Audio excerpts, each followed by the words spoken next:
Not interested, of Zomie are you? Frankum.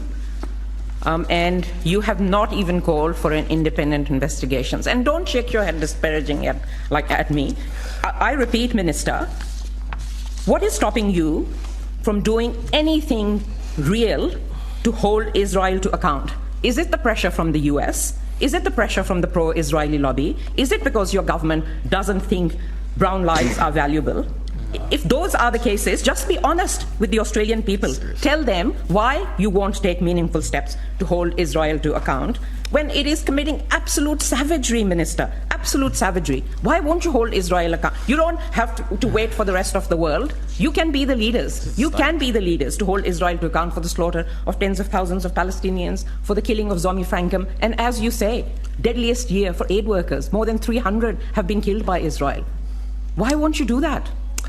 Senator, all lives, we mourn every life loss. And let's do something about it. I listened to a very offensive tirade in silence. I'd ask for the same respect. I've spent my whole life advocating for equality, for an end to prejudice in a world where every human being is valued regardless of their cultural heritage, their faith, who they are, where they come from. And I have the experience also of migration. And I've spoken about this in the Senate, including in support of you.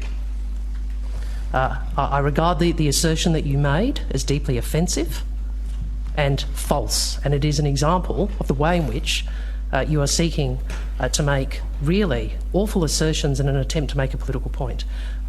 One of the things that has been lost in this debate is the capacity for people to disagree about issues without denigrating one another. But your default is to denigrate.